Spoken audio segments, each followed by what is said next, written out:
SPDCL పరిధిలో watchman to operator అయినటువంటి కార్మిక మిత్రులందరికీ అభినందనలు. శుభవార్త.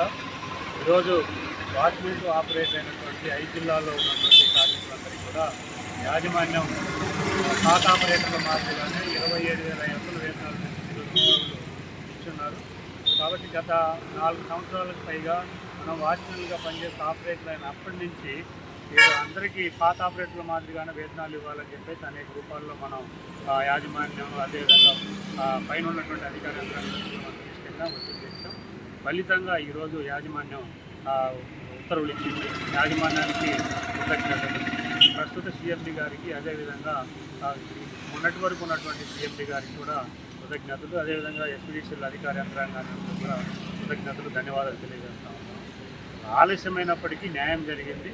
న్యాయ పోరాటంతో పాటు అనేక సందర్భాల్లో ఎలక్ట్ సెక్రటరీ గారిని, మంత్రి గారిని, అదేవిధంగా జేఎండీని, సీఎండీని, హెచ్ఆర్ కమిటీలో చర్చకు వచ్చే విధంగా ఇక్కడ ఉన్నటువంటి సీఎండీని, సీజీఎం హెచ్ఆర్ డైరెక్టర్ని అనేక సందర్భాల్లో ఈ న్యాయమైన సమస్య పరిష్కారం చేయాలని చెప్పేసి డిమాండ్ చావకుండా లైవ్లో ఉంచుతూ ఇప్పటి వరకు చర్చించడానికి ఈరోజు పరిష్కారమైనందుకు చాలా సంతోషంగా ఉంది. ఈ రోజు నుంచి వాచ్మెన్ అందరికీ కూడా పాత ఆపరేటర్ మాకు వేతనాలు వస్తాయి. అదేవిధంగా 7 నెలలకు సంబంధించి అడియర్స్ కూడా రాకుండా ఉంది. కాబట్టి మాతో ఉండి సహకరించినటువంటి అందరికీ కూడా ధన్యవాదాలు తెలియజేస్తా ఉన్నాం.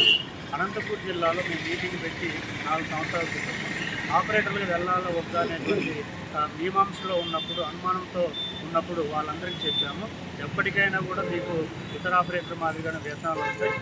ఇప్పుడు కొంత వేతనం తగ్గినా కూడా మీరు ఆపరేటర్కి వెళ్ళండి అని చెప్పాము. కానీ కొంత ఆలస్యమైనప్పటికీ ఈ రోజుకి అది సాధించాము.